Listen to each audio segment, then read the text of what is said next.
नमस्कार दोस्तों, मैं रोहित गुप्ता स्वागत करता हूं आपका अपने YouTube चैनल पर। आज की वीडियो में मैं अपडेट लेकर आया हूं एनआईओएस क्लास 10th और 12th को लेकर, जो स्टूडेंट अप्रैल मई में एग्जाम देने वाले हैं।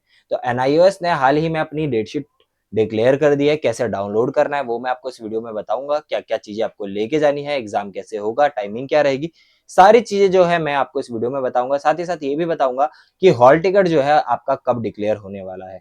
तो वीडियो को लाइक कर देना और चैनल को सब्सक्राइब कर देना अगर अभी तक नहीं करा है तो, क्योंकि हम ऐसी ही वीडियोस आपके लिए और भी लेकर आते रहेंगे। साथ ही एनआईओ से related updates, important questions, question paper के सॉल्यूशन, सारी चीजें हमारे चैनल के थ्रू आपको मिलती रहेंगी टाइम टू टाइम।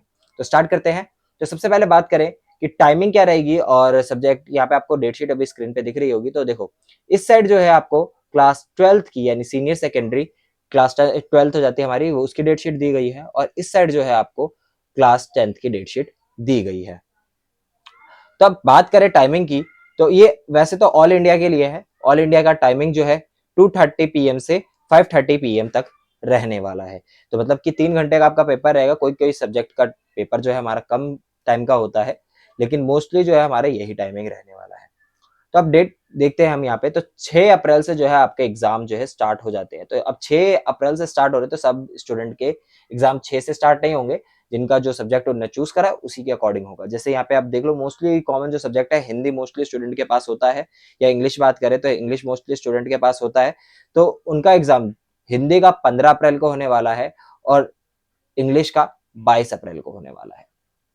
ठीक है, तो यहाँ पे आपको डेट दे रखे और सब्जेक्ट दे रखे हैं। जैसे वेद अध्ययन हो गया, अर्ली चाइल्डहुड केयर एजुकेशन हो गया, और एम्प्लॉयबिलिटी स्किल्स एंड एंटरप्रेन्योरशिप, इसका 6 अप्रैल को होने वाला है।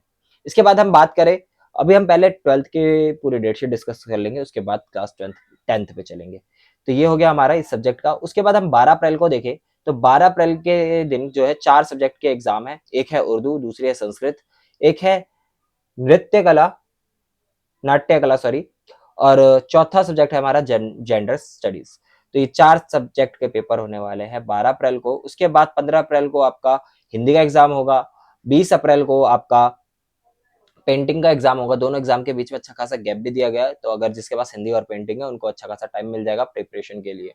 इसके बाद 20 के बाद 22 तारीख को जो है आपका इंग्लिश का एग्जाम है। तो देखो, पेंटिंग के एग्जाम में इतना ज्यादा प्रिपरेशन की जरूरत नहीं पड़ेगी थ्योरी की, तो आप इंग्लिश की प्रिपरेशन करते हैं स्टार्ट कर देना।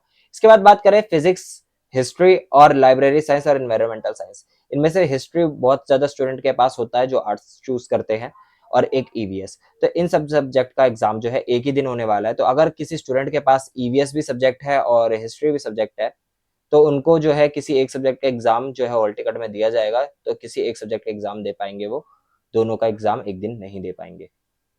इसके बाद बात करें chemistry, political science, mass communication, military studies.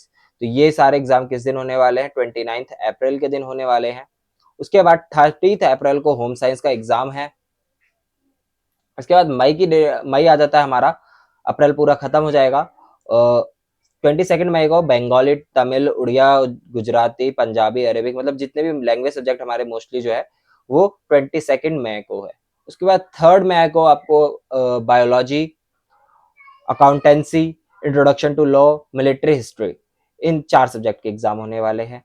4 मई को आपका computer science, physical education, sociology और टूरिज्म का एग्जाम होने वाला है। इसके बाद 9 मई देखें तो 9 मई को मैथमेटिक्स और भारतीय दर्शन का पेपर होने वाला है। 14 अप्रैल को ज्योग्राफी का पेपर है। तो देखो, डेट शीट काफी लंबी हो गई है। मतलब पेपर जो है काफी ज्यादा टाइम तक जाने वाले हैं आपके। उसके बाद 15 अप्रैल को डाटा एंट्री ऑपरेशन का थ्योरी एग्जाम है। और यहाँ पे सब्जेक्ट कोड देख लीजिएगा, 632 नहीं है, ये 336 है। ठीक है, तो इसका एग्जाम 15 मई को है। 16 मई को साइकोलॉजी, संस्कृत व्याकरण का है। 17 मई को आपका बिजनेस स्टडीज और संस्कृत साहित्य का है। 18 मई को आपका इकोनॉमिक्स का है।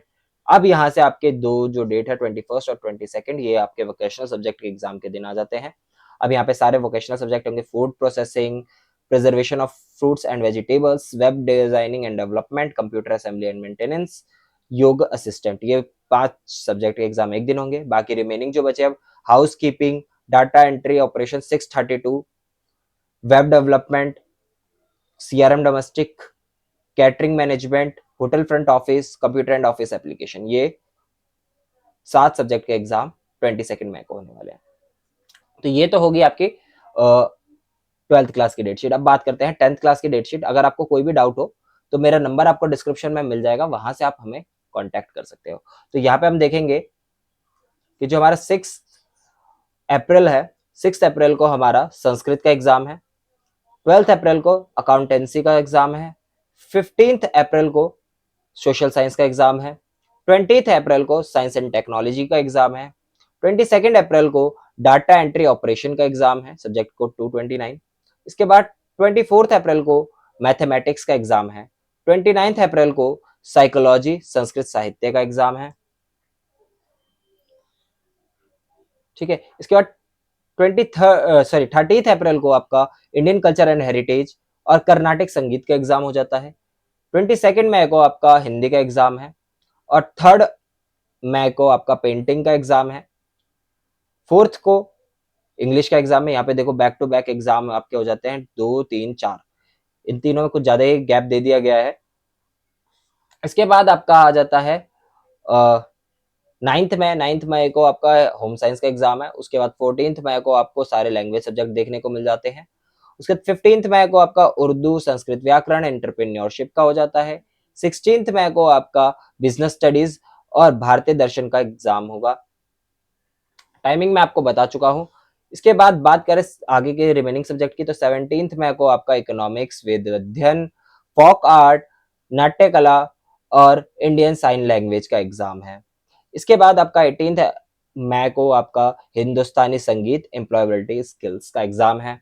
इसके बाद 21st मई को आपका हैंड, ये वोकेशनल सब्जेक्ट आ जाता है आपका hand and foot care, bakery confectionery, certificate in desktop publishing, certificate in Indian embroidery, certificate in योग, इन सारे सब्जेक्ट का एग्जाम होगा। उसके बाद 22nd मई को आपको basic computing, cutting and tailoring, dress making, hair beauty culture and hair care, beauty therapy, hair care and styling. ठीक है, अब बात करते हैं हॉल टिकट की। तो रिजल्ट तो बाद की बात है, पहले आपका हॉल टिकट अभी तक नहीं आया, तो हॉल टिकट कब आएगा वो भी मैं आपको बता देता हूँ। हॉल टिकट जो है एग्जाम से 1 वीक पहले आता है, 7 दिन पहले। तो यहाँ पे 6 अप्रैल को आपका एग्जाम है, तो हो सकता है 31st या फिर 30 मार्च को जो है आपका हॉल टिकट आ जाए। अगर इन दोनों दिन में से किसी एक दिन नहीं आता है तो 1 अप्रैल को तो कंफर्म आपका हॉल टिकट आ जाएगा। तो जो भी ये दावा करता है कि हाँ इस दिन आएगा इस दिन आएगा, वो पागल बनाते हैं। मेनली जो है इन 3 दिन में से किसी एक दिन आपका हॉल टिकट आ जाएगा, मैं आपको पहले ही बता दे रहा हूँ। अब बात करते हैं रिजल्ट की और क्या क्या लेके जाना है उस चीज की। तो नीचे इंस्ट्रक्शंस कुछ दी रहती है जब भी डेटशीट आती है, तो एनआईएस आपको कुछ इंस्ट्रक्शंस देता है। तो यहाँ पे नोटिस में आपको दे रखा है कि आप जो है अपना हॉल टिकट जो है इस वेबसाइट से डाउनलोड कर सकते हो, एनआईएस के ऑफिशियल वेबसाइट से।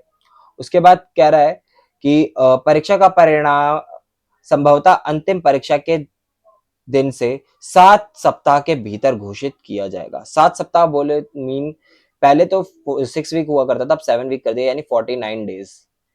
ठीक है, तो 49 डेज यानी कि एक तरीके से आप अप्रोक्स मानेंगे तो आपको 2 मंथ्स कह सकते हो आप। 2 मंथ्स लेके चलिए कि 2 मंथ्स के अप्रोक्स में आपका टाइम लग ही जाएगा रिजल्ट आने में।